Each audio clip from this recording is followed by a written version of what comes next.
I was probably on college number 5. I probably had switched majors 8 times. I had tried a lot of different paths and nothing had stuck.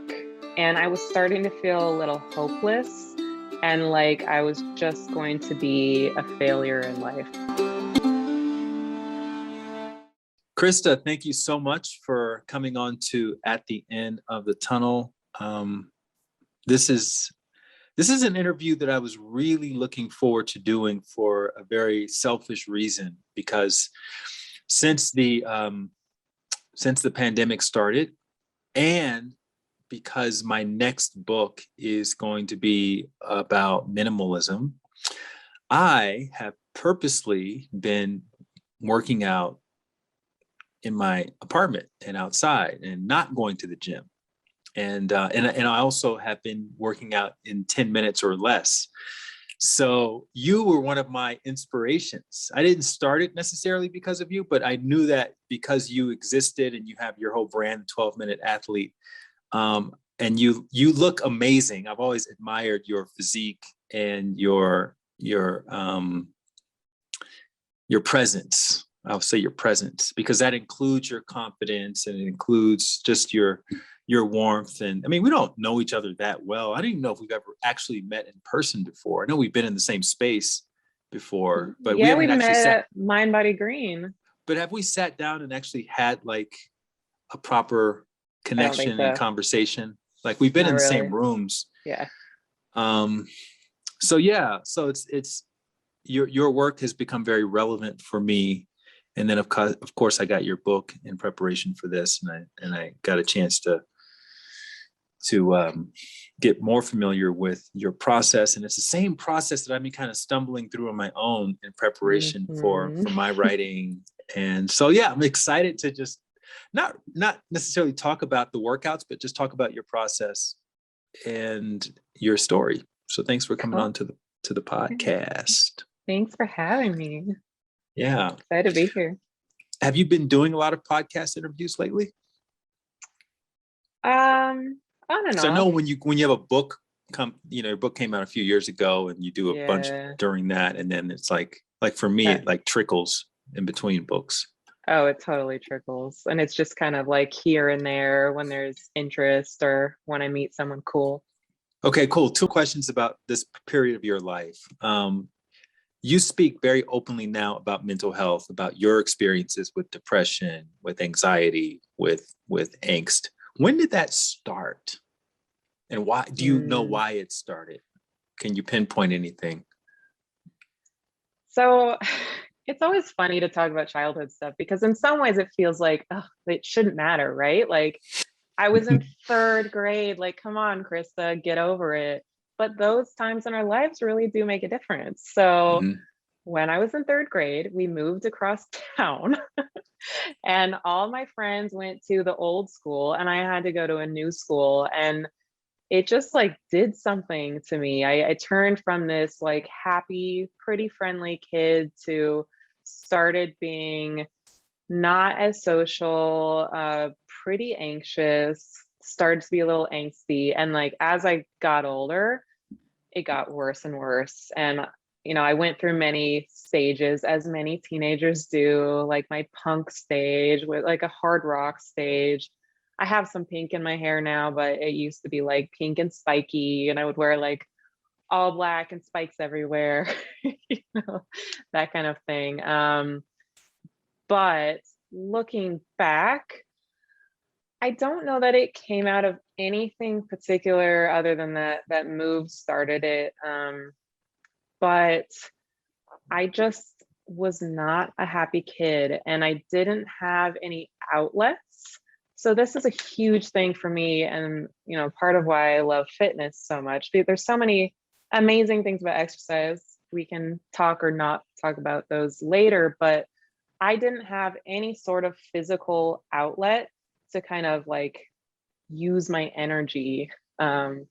And now I know so much more about like nervous system regulation and, deep breathing techniques and why like I would have a lot of panic attacks and not understand where they came from or how to deal with them at the time. And so it just felt Mhm. like a flaw. And I felt like I was a horrible person. And I would do like I didn't have any emotional regulation then, because no one around me, first of all, they didn't necessarily have emotional regulation. So I wasn't taught it, but no one taught me I could learn it either. So I would do things like I would punch holes in walls. Like literally there's like a couple of patches in my parents' walls, because I would just get so angry and punch it.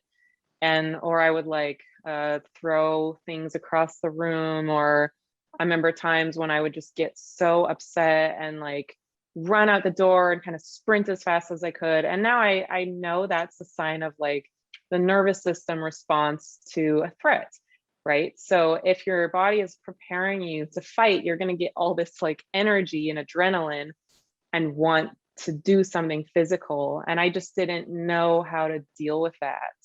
So this, along with anxiety, along with like really hating where I lived, it was rainy all the time. I love the sun.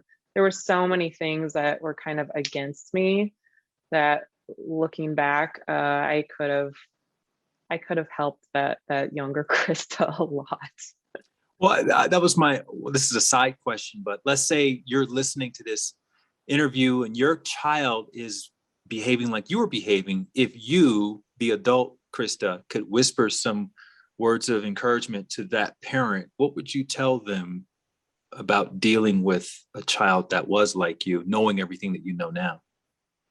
So a couple of things. First of all, I think for every human, but also kids, we need something to put we need something to be passionate about. So we need an interest in life.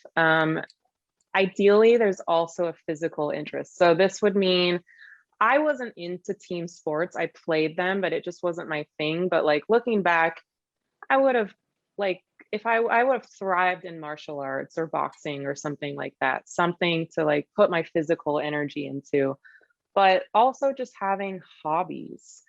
And social media is not a hobby, something that you do and you work toward, you put effort toward. It could be anything from like arts to sports to music to something. There's all sorts of like research in psychology that shows that having a goal, a project gives our lives more meaning and purpose. It helps us get into flow more often, does all sorts of good things for us. So that would be one thing. And I think that would have helped a lot.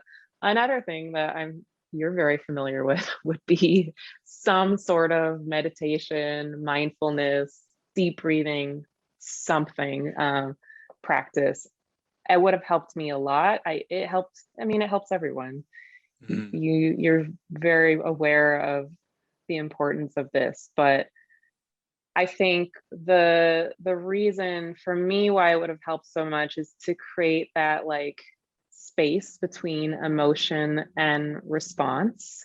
And that's the thing I was missing. And I look back and I'm just like, it wouldn't have been that difficult to figure that out if I had someone to help me, but I would just have an emotion and it would control me.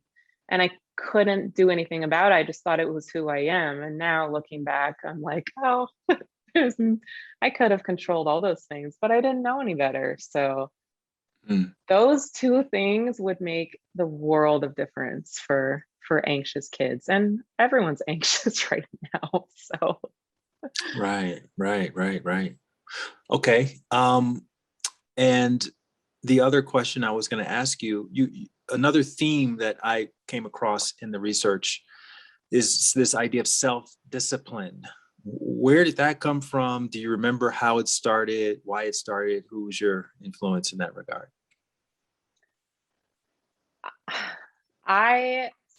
self-discipline for me, hands down, it came from exercise, from fitness. And so I started getting into fitness the end of college. Before that, I really didn't have self-discipline. I pretty much quit everything I started. And I was used to being good at some things. It takes discipline to read books of this. This book, But not if you like book is being stuck in a world. This book is 765 pages. I mean, yeah, but you know. So I to guess you, some discipline people is you're right. discipline is doing things you don't want to do, like forcing yourself to do things you don't want to do. You never did Probably a any of good that as a point. young person. Yeah, that's a really good point. Yes.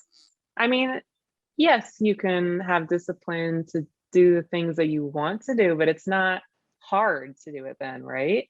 Mhm. I think that most discipline comes with some struggle, in my experience. Mhm. You know, I in a lot of ways I breezed through areas of my life. Like I got straight A's in school. I didn't really have to work that hard. But because I didn't have to work that hard, I didn't know how to work hard. And Mm. so when there was something that I wasn't good at, I would just give up. Mhm. And I would feel like a total failure. And I wasn't willing to put in that time to struggle and fail to get somewhere challenging and new. Why'd you go to 5 different colleges? I don't stay in one place that well. I only graduated. I only 3 stayed at is the last one. understandable. 4 is like extreme. 5 is like, what is going on with this girl? Did your family like go, what are you doing? What is up with you? Yes, they did, but they still supported me, which looking back, they probably should have just cut it off at 3. Like, thank you, mom and dad, for supporting me. That was very, very sweet. Like my mom would literally like fly to wherever I was, help me move, but it was kind of silly. I really had this, I mean, to be totally honest, I had this idea that the next place would be the place that I finally felt at home or that I'd fit in or would make me feel whole, which of course that never happens. Mhm. And the plan was at this point to become a journalist, or what were you thinking for Yeah, yourself? journalist or go into politics. Mhm. Then when I graduated college, it was about 2007, I think. And this was the time when like everyone was saying, you know, journalism is dying and there were no jobs. And, you know, of course, it was like the recession as well. So I could not get a job.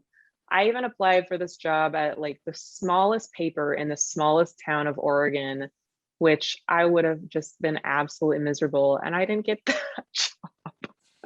And I had worked by this point, I had been an intern and like done radio journalism for the local Portland NPR station.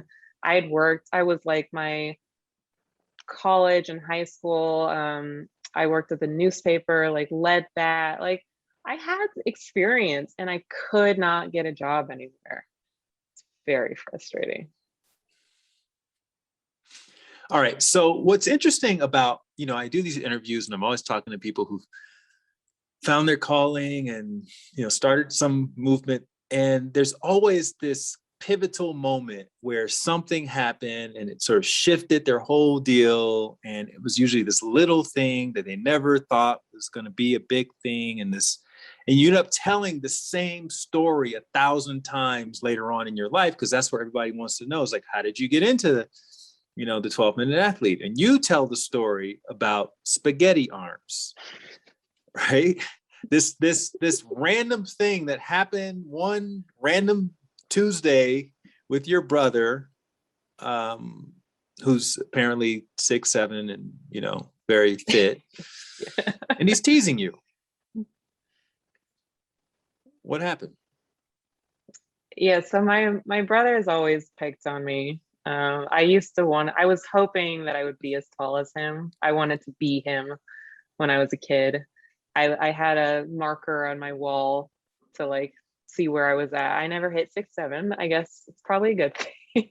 You must be so happy that didn't come true. Yeah, and he is size 16 feet, so also probably happy that was.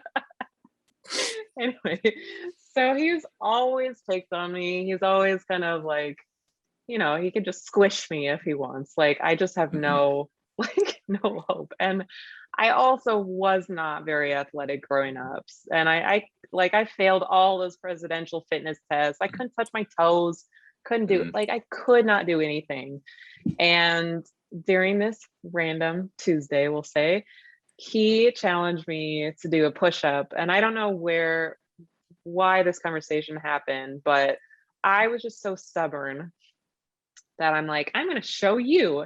And I did 3 of like probably the worst push-ups you've ever seen. They're probably like I'm going down like 1 inch, but there was a switch for me, and it really was. And this switch, I think what happened was, like I was saying before that, I wasn't willing to put in effort because I thought effort meant I was a failure as a person, which this ties in very much if you're familiar with like the growth mindset versus fixed mindset, the ability to that your efforts will make a difference. But I didn't know about any of that then, of course.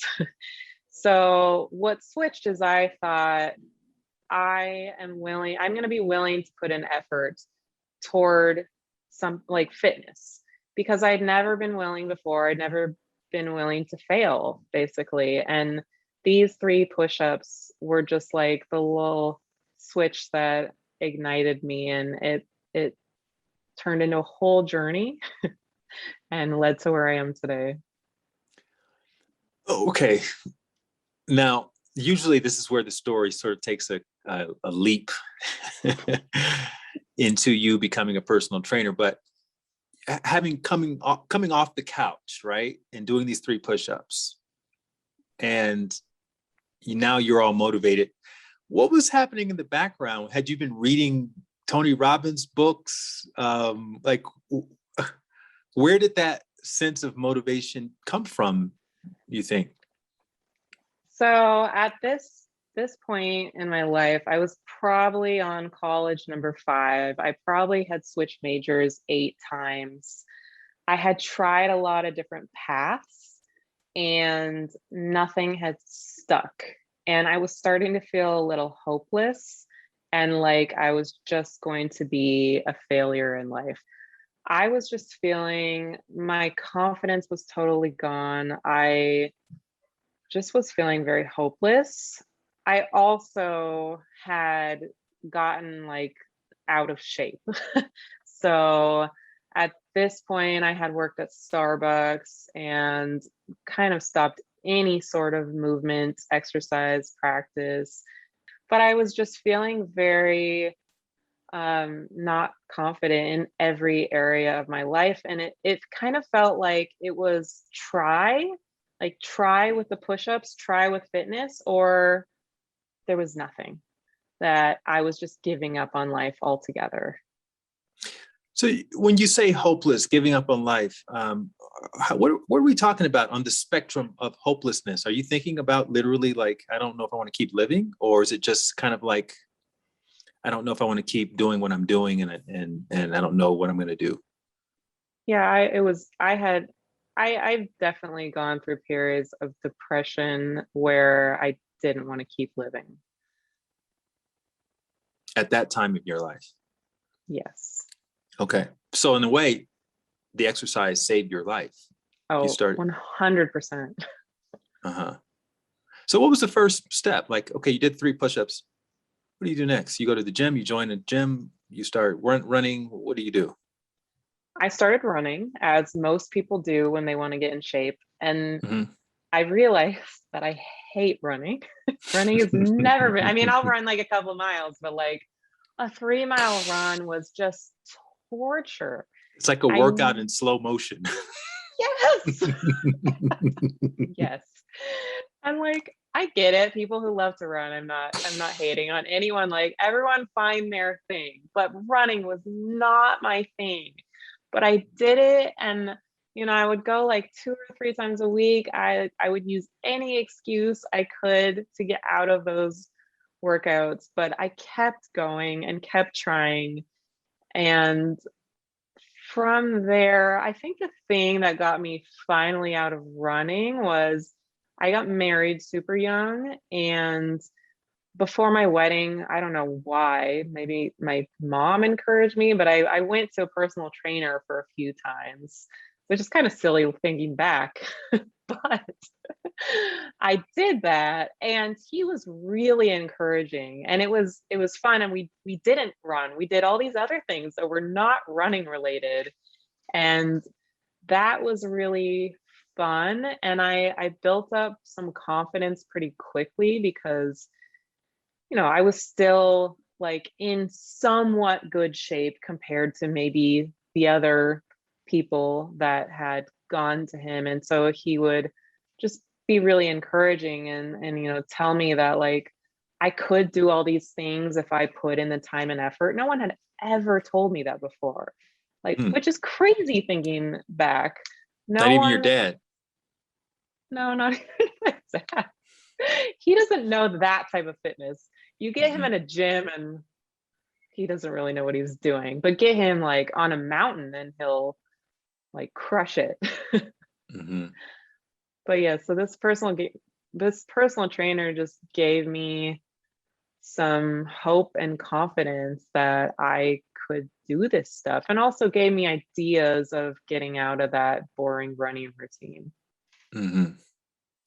And I know you moved away to Amsterdam soon after that, I'm assuming. So you didn't continue on with the trainer. But what was the Amsterdam phase like? Were you working somewhere, or were you just thinking, okay, I'm just gonna develop myself physically and maybe do something with that? So I moved to Amsterdam with my then husband, and I couldn't get a work visa. And I didn't know this going into it. So I was 21, almost 22. We moved there. I was just out of college, ready to like do anything, and I Hmm. couldn't work. And it was devastating for me. I didn't know what to do with myself. I volunteered, I did some like freelance writing. Eventually, I didn't know what else to do. So I studied to get my personal training certification, which I'm very grateful for. And was the idea to use that to do what? So I thought that would be something that I could do in Amsterdam. And this was all from working with the one trainer before my wedding that encouraged me, because he told me at one point, he's like, you could be a personal trainer. And I thought that was crazy because I never grew up believing I was athletic at all. And Mhm. but that just kind of stuck in my mind. And it also was something that I thought of, that I could be independent, I could work for myself, live around the world if I wanted to. It wasn't going to work at a corporation where I'd be stuck in a cubicle or at a desk. Like that just sounded horrible to me. So it gave me kind of a hopeful path to a future that I didn't think existed, but it's pretty cool. How many push-ups could you do at this point in your life? Decent ones, probably not that many yet. I mean, 10 or so. Although I will say, most people that do push-ups still don't do them correctly. I do like the gymnast type where it's like full chest to ground and you push up totally. It's way harder than these little miniature push-ups that a lot of people do. So even Hmm. today, like in one set, I'm probably only doing 15 to 20. I Right. could push it more, but at this point, for something like a push-up, I'm going for maintenance instead of like try to get 100 push-ups in a row. Got it. So, okay, you moved to New York. Now you get to see what the glamorous life of being a personal trainer is actually like. And and what was your experience? So working at a big box gym is interesting. It's exhausting. You're there all the time. You're getting paid minimum wage unless you're working with a client. And in New York, so I worked at Crunch, which is just like a funny giant gym, and they Mhm. charge for someone to work with me, they charge like, I don't know, 125 an hour. They Right. paid me $20 out of that.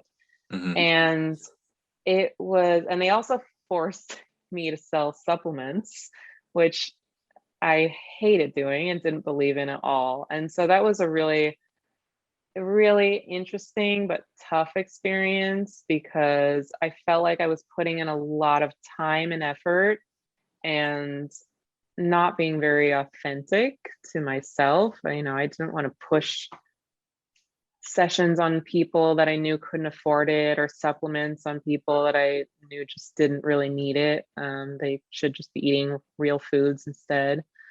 So I didn't last that long at a big gym. I also myself at that point, partly because of like the pressure of just working in a gym and still at this point not knowing that much about personal training, like the certification is about a 6-month process. Hmm.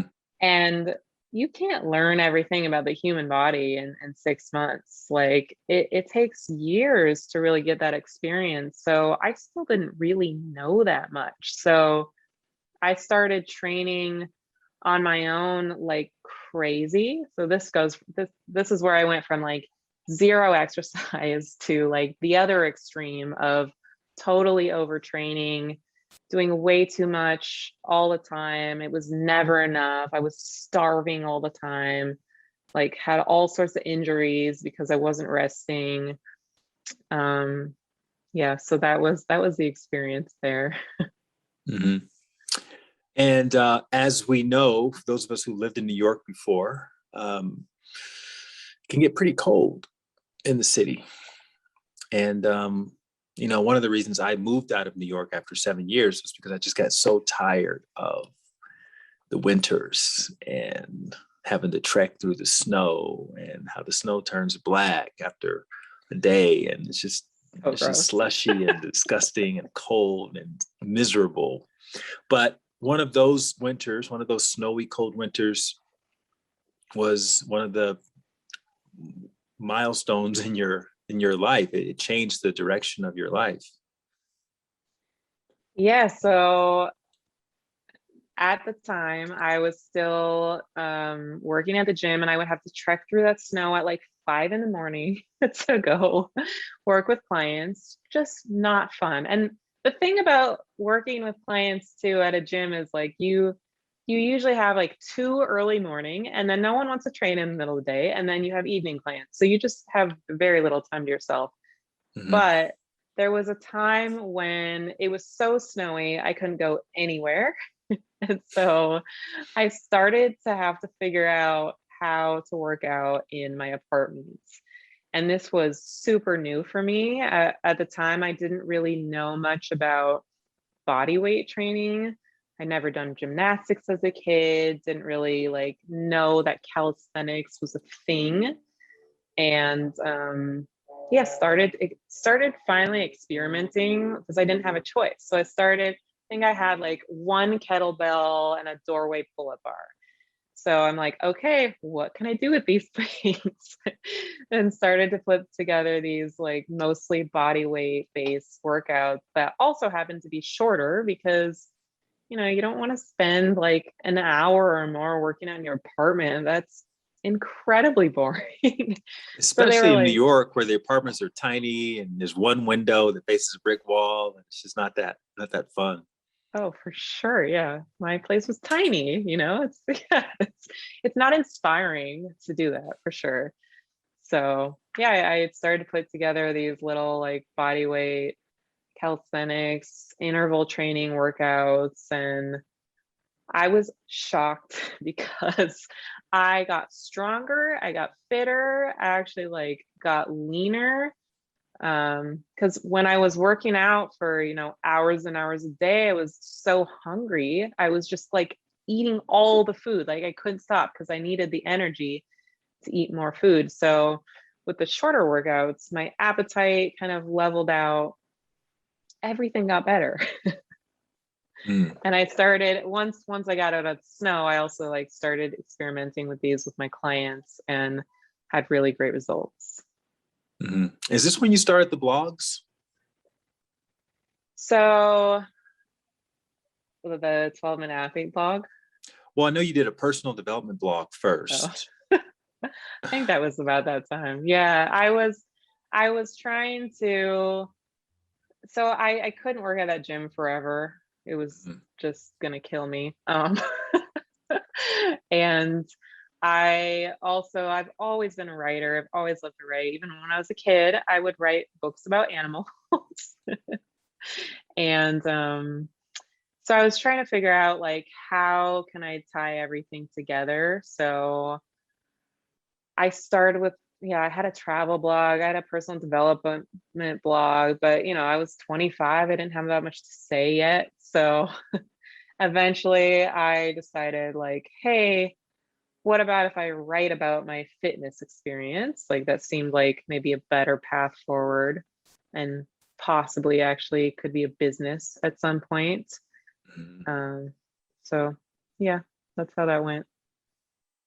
All right. So you're married. You're still working at Crunch, or did you quit Crunch at this point? And I'm not assuming you weren't bringing in a whole lot of money right away when you started to train people, in these shorter workouts using their body weight and things like that. So, did you get any pushback from your family about getting a real job or anything like this? Yeah, of course. They're like, okay, when are you gonna get a real job? Like I had PR like experience. I could have had a degree in international relations and communication. So, whatever that means. But I could have tried to work at whatever big company. And I felt like it would just crush my soul to do that. And so I kept just trying to figure out ways to bring in enough money to like shut them up so that I could keep doing my thing. And blogging at that time was a really big thing. So, and everyone was starting a blog, right? Like, but the thing that I had going for me was consistency. I posted on my blog twice a week, plus new workouts every week for 3 or 4 years, like without fail. And so I think that got people to like actually take me a little bit seriously. During that early phase of my business, also, I created a workout app. So, and that got some attention early on, which was super cool. And also, like, did get my family to stop telling me to get a real job. Okay, so before we get to that part, I wanted you to talk about $100 startup and how that affected your new direction. Yeah, so as if you haven't heard of this book, it's by Chris Gillaboo, who's super cool. Also, did you ever go to the World Domination Summit, his conference? No. It was so cool. He was supposed to have his 10th year this past year, but of course COVID. Mhm. So hopefully, at some point, it was a really amazing conference full of like people wanting to change the world for the better. But he wrote this book called The $100 Startup, and it really inspired me to start my own business and just kind of also had like this great roadmap of how to start a blog, how to post, so often. At the time, social media wasn't as big of a thing. So it was more like how to do guest posting and, get on RSS feeds. And all this seems so like old school now, but that's how I started. Mhm. And it was really helpful. Well, also, there's obviously thousands of trainers out there in the world, and probably a lot of trainers who were online at that time. So you kind of have to choose your lane and figure out, okay, what's my angle? And what you were seeing out there was, there was content about women losing weight and men getting bigger. So what did you decide your angle was going to be and why? So at the time, I really didn't know anyone else talking about kind of body weight no gym, interval training, short workouts that you can do anywhere. So I was like, this is going to be my thing. This is something that I believe in so much. It's changed my life. I hope it can change other people's lives. So I just started putting it out there. So yeah, it was, and then I created the app to go along with it. But I've never liked the separation between like men's training over here and women's training over here. Like, I think everyone should just train like an athlete, because I think we're all athletes at heart. And that was kind of where I came at everything. Mhm. Why 12 minutes? Had you been experimenting and figured out 12 was like the magic number, or was that just like kind of a gimmicky type of thing that you started with and it stuck? Yeah, I would say it's a gimmicky thing. I mean, it's always hard, when you name something. At the time, I was like, I'm probably going to regret this one day. It's like Tim Ferriss and his 4-hour work week. You hear him talk about it now, and he's like, oh, like, but it's how we started, so it's okay. For interval workouts, they can really be anywhere from like 5 minutes to maybe maximum 20 minutes. But Mhm. an interval workout, really, you're thinking of about, you're like sprinting the whole time. So if you're going to be sprinting, you can't sprint that long. So it has to be a shorter workout if you're going to put out that much effort. So most of my workouts are between like 10 and 15 minutes. The kind of interval ones I do, which is like, it'll be something like 18 rounds of 10-second rest intervals and 30-second work intervals, and that just happens to fit really well in a 12-minute workout. And so that's where that came from. Okay, so I have an app idea that I've been tinkering around with for months now, right? Okay. And it's no closer to the next step than it was a month ago. So when you came up with this app, were you like right on it and or did it take time to develop and you just kind of got pushed into to a corner where you just had to say, okay, this is the week we're going to make this thing happen? Because that's not an easy thing to do, to create an app and figure out wireframes and figure out all the things that are associated with it and find developers and people to fix it when stuff goes wrong. Yeah, it's hard. It's weird though, because I honestly think in ways it's harder now than it was then. At the time, I had ideas for wireframes. I kind of knew how to use like Adobe InDesign. So I created some like janky looking wireframes of, this is how this screen's going to work. This is what this button is going to do. And then I was in a mastermind with a friend the only person I'd ever known who had also created an app.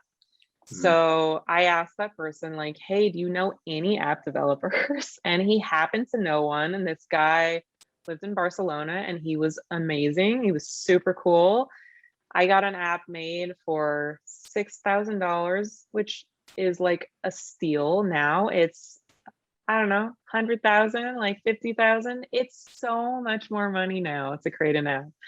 But I like saved up everything I had made and got this app made, and it was a really cool experience. But I do think that it's gotten more complicated, and it's gotten harder to do updates and add features and all sorts of things if you don't know how to code. And I decided early on that I wouldn't learn how to code because I thought I could be putting my time into content and fitness related stuff that would make more sense. But now I kind of wish I knew how to code because it's such a pain to do the upkeep. Mm. Yeah, I know that's the thing that's expensive with apps, is not even really developing it. It's keeping up with all the software updates through the different platforms and Absolutely. and troubleshooting and things like that. So at this point, you have the app, you are producing content for YouTube as well. Yeah, I had a YouTube. It was not very good. So was there an overall vision? Did someone, you or your husband or somebody sit down, okay, this is our 5-year plan. This is what we're going to do. This is how we're going to start making money. These are going to be our different verticals, revenue stream. Or were you just kind of flying by the seat of your pants, figuring it out as you went and hoping for the best? So I was kind of winging it, hoping for the best. My husband he worked at Nike, and also had worked at Apple. And so I always had these like visions of like, this is what an app is supposed to be like. This is what design is supposed to look like. This is what a brand is supposed to be. And I wanted to be that in ways, but then I also didn't want to do the funding route. And so that always kind of made it difficult because, in some ways my app looks like something that could have been made at Apple. Mm-hmm. And in other ways, like because I bootstrapping the whole thing, could never keep up with the features that a giant company could do. And that's always been a little bit of a struggle for me, figuring out that balance of what to do. But yeah, when I first started, I really wanted it to be a bigger brand. I really didn't want it to be like the Krista Stryker show. Like, now everyone's an influencer, everyone has their own personal brand. It wasn't really like that as much then. It was just starting to be with social media and, YouTube and stuff. But yeah, it was a little bit of a different world when I first started. What was like a first big break? How did you kind of get your message out there? How did you build the following? I got featured in the iTunes store as an app pretty early on. That was cool. Because your husband worked at Apple, wink, wink. I don't know. I don't think so. It's possible, but that was super cool. I also had a really giant like Google Plus. Do you remember Google Plus? Yeah, of course. Had a like really weird Google Plus following that was like Uh-huh. huge. That was only around for like 6 months, wasn't it? Yeah, it was like 6 months and then it's all gone. But whatever, it's fine. Social media is so funny. I got featured on random blogs. I don't know. I feel like at the time it was a little easier to do a guest post and then you get a bunch of hits. I did a lot of writing for Mind Body Green when they were pretty early on and Yeah. got a lot of traffic from that. And Well, you that said you had was a super background in cool. PR as well, so that must have helped somewhat, I'm Yeah. assuming. Yeah. But of course, the world of the internet is always changing. So you Mm-hmm. never know. There was a point when people were talking about like, is social media going to be a thing? I'm like, come on, you guys. Of course it is. But that was like a question at one point. Right. Well, how did you know that this is going to be a thing? Like this is going to work. I'm able to do this. I'm able to make a living from this. Like when did that point happen and what was happening around that time?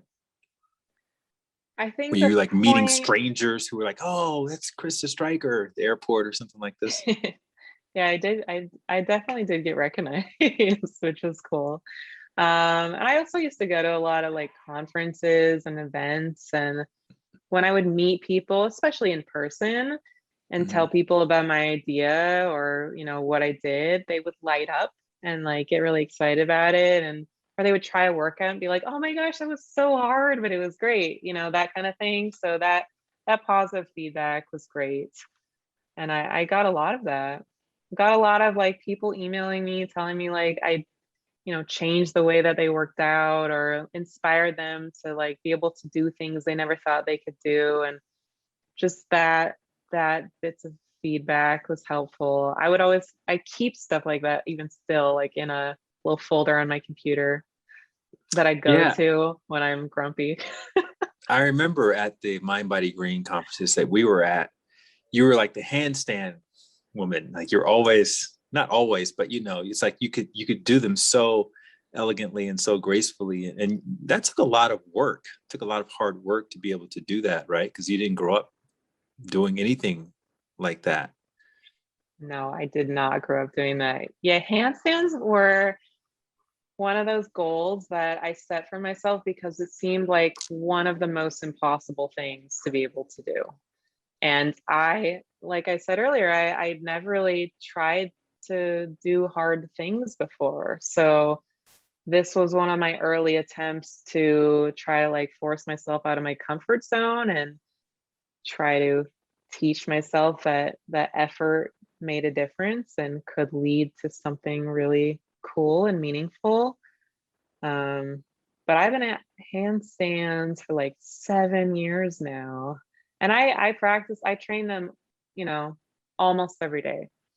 So Mm, people come up to me and they're like, well, how do you do those? I'm like, well, you practice a lot. mhm, I fell over and over and over when I first started, and I still fall when I'm doing more advanced skills. I'm constantly like trying to do more challenging things. Um, but it's one of those things, it just takes time and patience and effort, and it's fun though. I really encourage everyone to try handstands. mm. And when people are experiencing mental health issues, particularly depression, the recommendations involve going outside, vitamin D, exercising, meditating, and all of that. Well, you do all of that, and yet you're still struggling sometimes with depression, because again, you've talked openly about that. So how has that sort of changed over the years? Where are you with that now in terms of your ability to kind of um, frame it in a way that doesn't that's productive for you as opposed to unproductive, in case someone else is experiencing the same thing? Yeah, it's been quite a journey for sure. In the past, I would really let it take over. And it's kind of like the, space between emotion and response thing. Like the depression would just kind of consume me and I didn't have any space from it. Now, when it happens, I can see what's happening Mm-hmm. and I can kind of make a decision like, do I want this to take over? Sometimes, you know what? Sometimes I have a day where I'm just sad and I'm just depressed and grumpy. And I'm like, okay, I get what's happening. I'm going to sit in this for a day and then tomorrow I'm going to get out of it. But now I get to make a choice and I have way more tools to do that. And yeah, like you mentioned, my absolute go-to tools are like exercise, nature, walks are huge for me. Learning and reading are really big ones for me.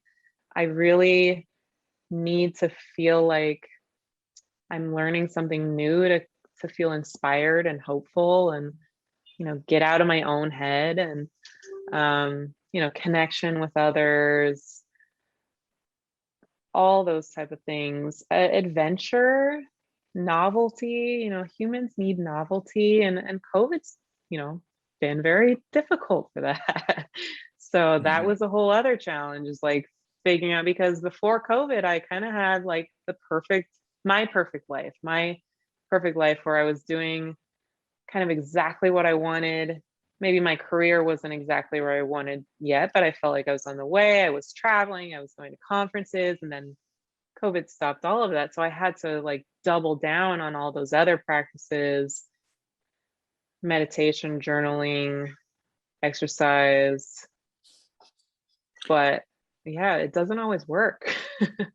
Okay, so if someone is listening to this and let's say they are also in the wellness space and they haven't talked about their mental health issues, what would you say to them in relation to the differences they may notice if they become more open about speaking about that? Because I'm sure that was a struggle for you at some point, and maybe you thought about hiding it, because it makes you look a certain way or whatever, and now you're speaking about it.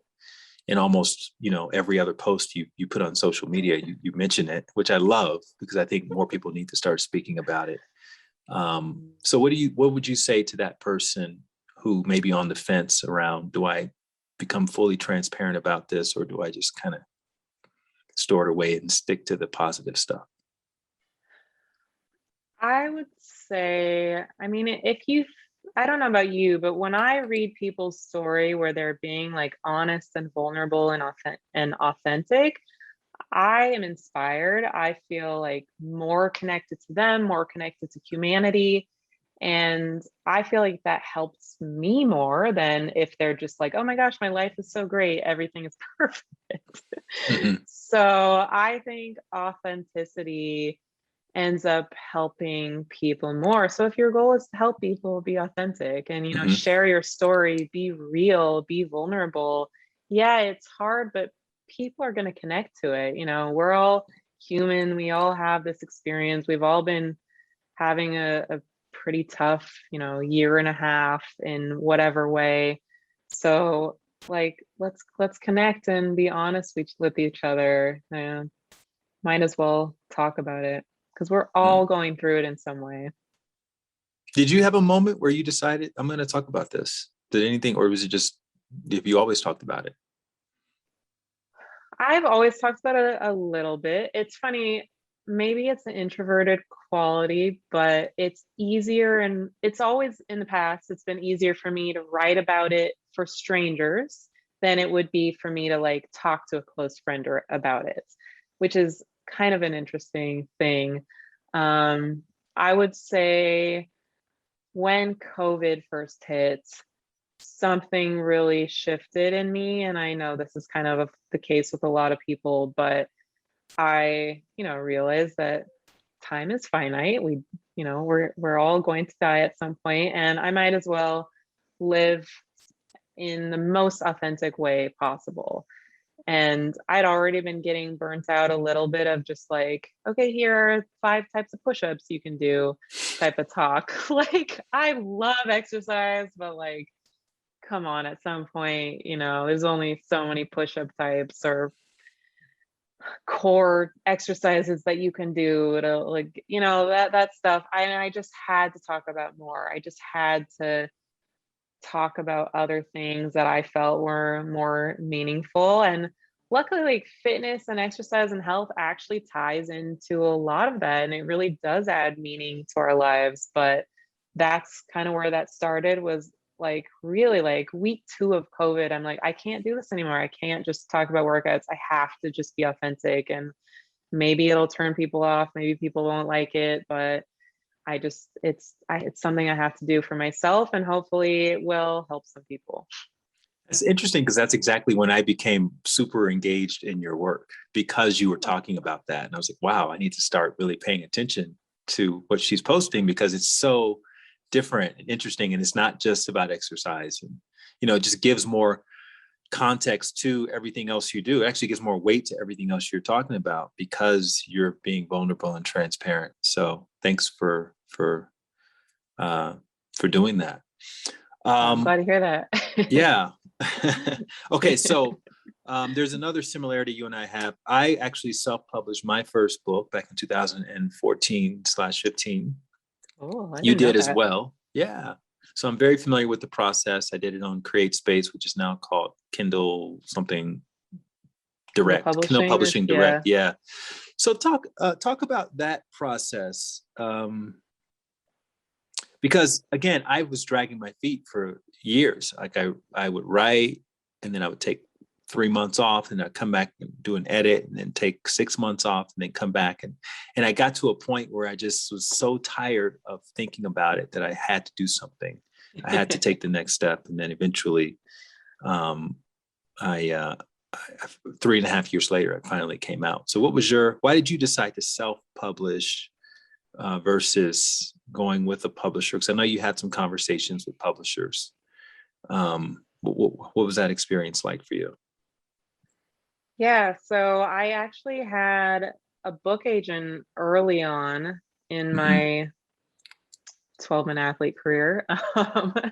And it was a weird, I mean, publishing itself has gotten weirder, and with social media now they're just looking for like basically someone who has enough of a following that they can sell their own books, Mm-hmm. which is different from what it used to be. And when I was talking with publishers. It was kind of the beginning of this, and they basically took like my vision and were trying to turn me into something that I didn't feel good about. It wasn't who I wanted to be. I never wanted to be like a Jillian Michaels or like a group fitness instructor. Mhm. Like I just am not that person. Like I'm chill, I'm quiet, I'm encouraging, you know, I work hard, I want others to work hard, but like I just don't want to be that person. And so it never felt authentic, and we just kind of ended the relationship because it wasn't going where either of us wanted it to go. But I always wanted, I love books. Like I just love them. And I always wanted to write a book.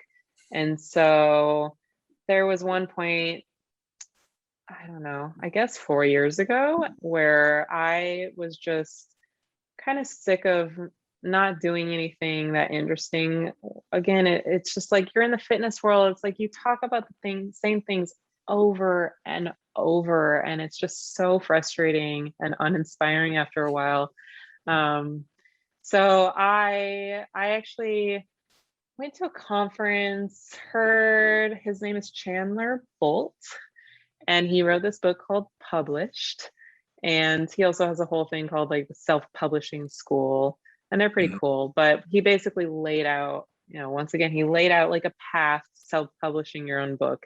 And I set a goal for myself I had 6 months to write it, because I was just like, I thrive on goals. Like when I have a goal, I'm like, okay, I can figure out the steps. I know what to do. I get super motivated. When I don't have a goal, or when I finish a project, I get kind of like post-project depression, which apparently is like pretty normal with entrepreneurs or writers or whatever. But yeah, I set a goal of getting this book into the world. Did everything myself. I mean, I hired like an editor, I had someone read it. I did most of the design, hired a photographer, yeah, put it out to my audience, and like had a very good experience with it. I even worked with a PR company. It was really fun. And I got on like some cool channels and magazines, and it was an interesting experience, especially for an introvert that I never thought I could be on camera. I never like wanted to be in the spotlight, but I I shifted my mindset around all this stuff to think, okay, I want to put this message out there. I Mhm. don't like I don't care, like I'm just the messenger. It's not about me. So when I thought of it that way, I stopped being so self-conscious. And I just like okay, I know this can help people. I'm going to get out in the world. And yeah, it was good. It was a good experience. In case someone's listening to this and they are thinking of writing a book, do you have any words of wisdom for them in terms of um, the process, the real world process, and what to be mindful of? There's so many things. It totally depends on like the type of book and stuff, but you know, it's like anything, it's consistency. Mhm. So I would definitely say like in my experience, I don't know about you, but the outline is the hardest part. Like you have all these ideas and they're just like everywhere, and you don't know where anything fits, and just spend like as much time on that kind of outline. And if you're creating a book proposal, the chapter summaries as you possibly can, and get those really dialed in, because that's going to help once you go to write the actual book. But then from there, I'm writing a book right now, and I write every single morning, maybe 6 days a week, for an hour, 90 minutes. And like it doesn't seem like that long, but it adds up. Mhm. And yeah, it's all about consistency. So at this point, you have positively impacted the lives of tens of thousands of people through all your platforms, um, helping them work towards their, I guess you would call it their athletic potential, right? Yeah.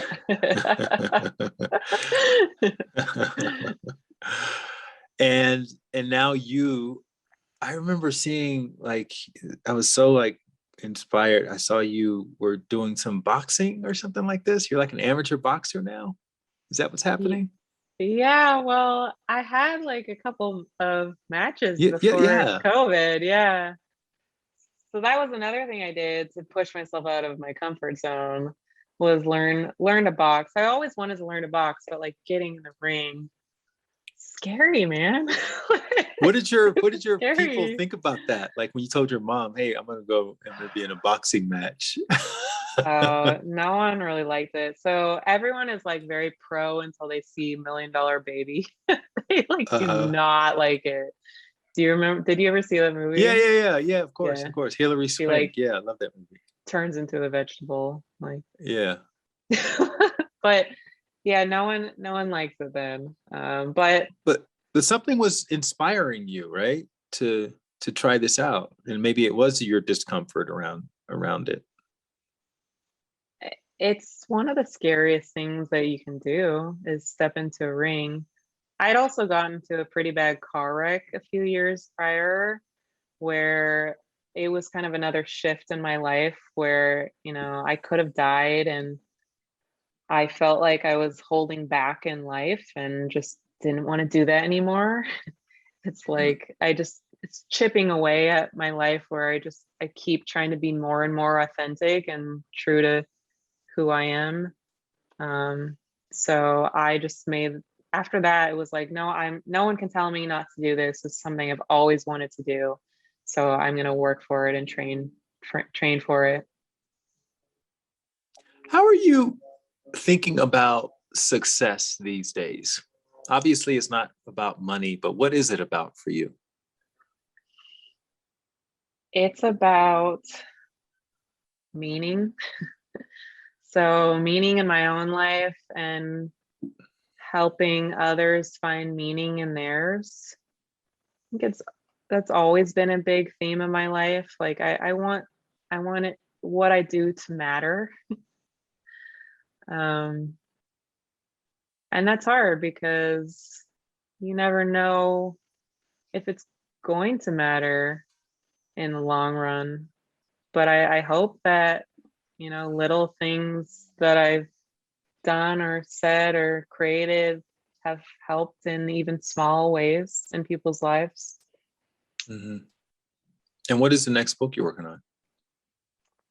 So this book I'm really excited about. It's about basically how fitness, exercise, movement has transformed my life and Mm. how I believe it can transform others. So I've gotten really a lot more the last few years gotten really into like psychology and behavior change and the reason behind certain things and there's all sorts of cool things that exercise can do for us that have nothing to do with appearance.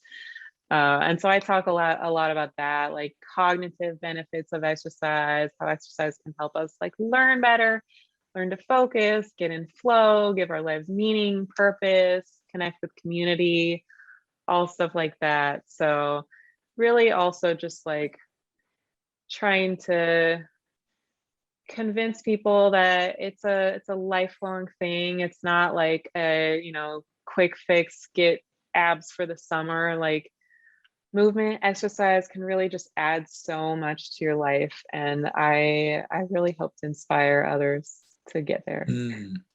Okay, cool. I have a hypothetical question for you. Yeah, go for it. All right.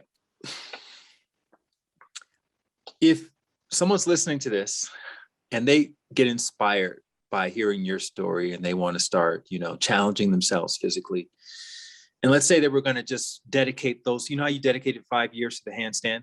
If they were going to dedicate, say, 5 years to mastering one of these three, which one do you recommend that they start with? Because it'll help make all the rest easier. The headstand, the handstand, the push up, or the pull up, or another one.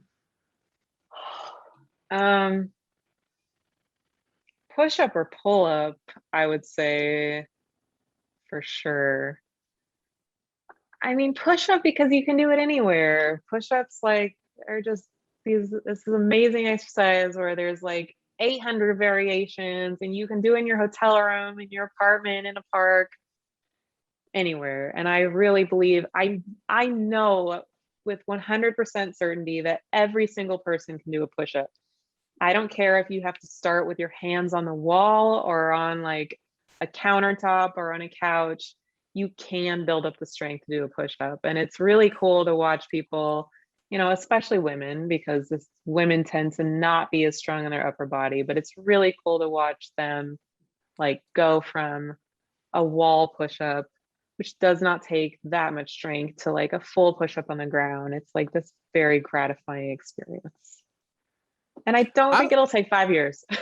No, I was going to say it'll be a lot quicker, but I also think one of the most empowering exercises that I have still working on, but mastered, is the pull up. Like, it's so intimidating pulling yourself up. I remember back in grade school when we had our little presidential exams, I used to hate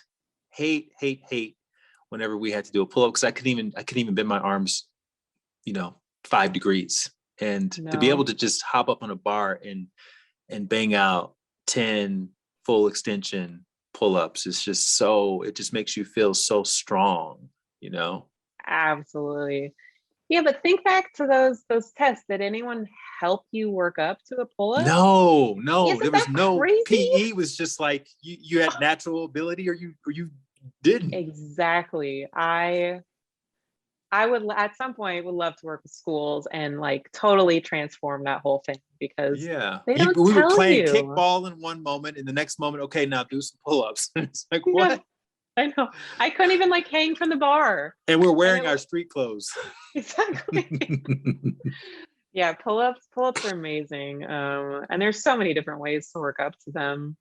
One of my very favorites are just the slow negatives. Go super, super slow. Do enough of those. In a couple weeks, you'll build a lot of strength. Does your husband do this level of workout and training that you do, or how's that been? Well, you want full honesty? I'm in the middle of a divorce, so that's interesting. We can cut this part, by the way, from the conversation if you want. We don't have to go into that. I don't care. It's up to you. We don't have to, since it's late. So, because a lot of people, they want to work out, but their partner is like the couch potato and ordering pizza and, not willing to really, and it's so much easier to do it as a couple than it is to do it by yourself. Do you have any suggestions for people who are in that situation? Yeah, it's definitely hard if your partner is not on the same page. I think the thing is, like, everyone can find some sort of activity that they enjoy, some sort of like movement related activity. So going to the gym may not be your thing, but like maybe going for a hike together on the weekend, or playing tennis or biking, or, like, find something, and then it can kind of go from there, because you build confidence in one area, or you start to enjoy something like active and you think, well, this is actually pretty fun. This makes me feel good. I feel better afterwards. My mood is better. My energy is better. And you start to be open to doing other things. So, try classes together, like, do outdoor activities. Don't go for a run together unless you both love running. But do something. I think the biggest thing, the easiest way to get into it, is to do something that feels more like play than like work. That's definitely the easiest way as a couple to get into exercise. So if you have trouble thinking of something, like, think back to when you were a kid. What did you love to do when you were a kid? Everyone has something. You love to jump on the trampoline. You love to like play kickball, or, like whatever it is. That stuff all exists now. We live in a time where you can go find the most random class about like the most random thing, and it's super fun and cool. or there's always Zoom stuff. Like there's just so many opportunities these days. It's super cool. And it Yeah. doesn't matter how old you are. Like you can start at 70. It's never too late to start. Yeah. I remember going to one of those adult gymnast facilities in Los Angeles Oh and yeah? jumping on, yeah, you can like jump on, stop your harness. It's all safe, but it's Yeah. so much fun. Awesome. So Well, speaking fun. of childhood, I want to loop back around to your earliest memories as a kid. What were your favorite toys or activities? So I was a real bookworm and I loved animals. So I basically just read everything I could and I played with all of the stuffed animals. And I really just like lived in my own little imagination world. Were there any particular types of books and or animals that you remember fondly today from your childhood? I really love the Chronicles of Narnia. And I grew up really hoping that I would one day open a door to Narnia or somewhere cool like that. Really disappointed that never happened. Yes. So this is a pretty, I'm holding up a copy of Chronicles of Narnia that just happened to be at my Airbnb right next to where we're having this interview. I haven't read it. I've seen the movie. This is a commitment. This is like a relationship, right? For a Yeah, kid. I love So books like that. yeah, tell me The bigger, the better. what about his Lewis's messaging and writing style that you connect with as a kid? Or I that just, story? What about that story, or which character that you identify with? I don't remember all their names now. It has been a while, but the whole premise of the story is they're like normal kids in some like boring, I don't know, I think it's like a rich person's house. I'm gonna have to go back and read this now. But they find this door and it opens up to this magical world, and there's all these like quests and things that they have to do. And in that world they become someone kind of special. And this was definitely a theme of my childhood, that I wanted to be special. I wanted to be someone great, or matter to the world. So I got that by reading books and pretending that I lived in another world. Nice. Did you have brothers or sisters? Yeah, but they're way older than me. So I am kind of like an only child, but then with much older siblings. My sister is 14 years older. My brother is 11 years older. So it was kind of odd because I was always trying to grow up and be like them. But like looking back, that's never gonna happen. I was a kid and they're in college, but I always felt behind because of that. Hmm. So you were obviously the baby of the family, which means you probably got away with more than whatever they were able to do when they were young. Maybe, except for now, then I had everyone looking out for me and making sure I didn't get in trouble, you know? Right. Okay. So it wasn't Um, always ideal. and you described your dad as being the most active or fit person that you knew at that time. What was his deal? What was he, like a former athlete or something? No, he never got to actually play any sort of sports because he grew up in a pretty religious family, and they had like the Sabbath was on Saturday and all school sports are on Saturday. So he could never play, which is really sad for him. But he's 72 now. And like literally, he'll do three sports in one day. He kiteboards, he mountain bikes, he like windsurf. I grew up and he was a big windsurfer. He then switched to kiteboarding, which is even crazier. He loves skiing, like does like black diamond ski runs. I can't do any of this stuff. Just like you name it, he does it. He's got into pickleball, which is like a really funny but great social sport. Hmm. And yeah, he's just always been super active. When I was a kid, like he'd be at work during the day and then just get super excited when he got home because he'd go like play something. He would play basketball every Wednesday with his friends, just like everything. And so it was very inspiring. Did that rub off on you? Did you start playing with him or playing on your own or with friends? Not until I was older. Like I thought I had nothing in common with him until I was older, Mm-hmm. which is really funny because now I kind of relate to him probably the most in the family. Mm. What was, if you can remember back, I don't know if your parents were together or not, but if you can remember back Yeah. to those days, and you're obviously in the house, your brother and sister are gone. What sort of ideologies or mantras do you remember them preaching to you as a kid about the world? You know, you got to work hard, you got to do this, you got to do that. Like, what were some of those things that you remember? So the biggest things that I remember, these are the things that are definitely kind of instilled in me still today. They were really, really big on education. So Uh-huh. not just formal education. They owned a dental office. My dad was a dentist. My mom like ran the business, and they were always doing like workshops, seminars, whatever, learning experiences, reading books. They had like a giant bookshelf in their house filled with everything. So learning was just a big theme. They never really pushed me to do anything specific academically. But I always just felt like they were always learning themselves, and so that inspired me to always be learning. They also really prioritize health in general. So both learning and health were really big priorities versus stuff. So I lived in this kind of like, it's like a pretty white Christian middle class town.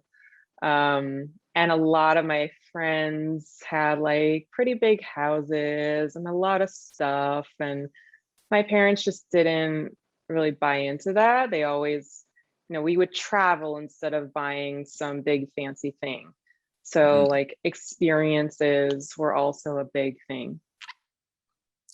Okay, so dentistry, pretty good business, in America, financially speaking. Uh, you obviously saw your dad as being a successful person, I'm assuming. What was your idea of success as a young person, and what did you kind of envision yourself doing when you, quotes, grew up? I never wanted to be a dentist. That wasn't even like a thought in my head because even when I was a little kid, I just wanted to be independent. I wanted to be on my own. Mm-hmm. And I don't really know where I got this from. Like my family has been there in the same house for, I don't know, 25, 30 years. Like they travel, but then they come home. And um I just, even my mom says when I was like in third grade, I asked her when I could get my own apartment. Like I just like want to get out in the world. I want to do my own thing. So anything that I envisioned was not like working for a big corporation. It was just being on my own in some way. I didn't quite know what that would be. And I guess who could know that when like the internet didn't really exist when we were kids? I was hoping that I'd figure something out. But yeah, success was like independence for me, not having to answer to someone else, not having to do something I didn't believe in. Um, Also like uh freedom to go places, travel, set my own day, things like that. So when you went to get the job at Starbucks, is it because you needed the money or you just wanted to have that financial independence away from your parents? So that was my first job. Good research. And I was 17. I had left high school early because I could not stand high school. I was super depressed and hated it. What does that mean? You And got a GED or I you, got a you, GED. Yeah. I wow. got a GED and went straight to college. Okay. Yeah. Didn't want to take the normal path. And so, yeah, I got a job at Starbucks, and that was more for just life experience, more for just to do something, start being an adult in the world. And I definitely got a lot out of that experience. I almost have more memories from my first job than I do my entire college career. What did you, I'm curious, because I've actually talked to someone else who worked at Starbucks, and she told me that one thing that she got from it was, I guess their culture is about making people feel like they're coming to a familiar place. So you look people in the eyes, you say their name, this kind of thing, and you get people feeling very familiar when they come in. Was there any of that you took away on any level that you still kind of remember today? Like, oh yeah, I got this at Starbucks when I worked at Starbucks. Yeah, so that's how they started Starbucks. That was one of their like core components of Starbucks when they started. When the guy who started it, whose name is escaping me, Howard Schultz. that guy, when Yeah. he stepped down, that whole like it's called the third place concept, that all went away. So if you go to a Starbucks now, in my experience, there's very little of that. But yeah, back in the day, that was the thing. You wanted it to feel like they're like third place, their home. You wanted them to feel very welcome. And so I knew all the customers. Like it was really fun. It was a great place to connect with others. I still friends with some of the baristas from back then. It was a great experience. You still probably remember people's drinks too, right? Because that Oh, stuff for you just sure. Yeah. At the time, my drink was like a venti, which is 20 ounces. So gross. White mocha. Like literally the entire bottom, like the bottom third of the cup is filled with sugar. uh-huh. It's so gross because that was before calorie counts. So you didn't quite, I could have probably guessed what was in it, but I didn't want to. Right. So I was drinking those regularly. Not good for you. Right. Loop back around to you and this Chronicles of Narnia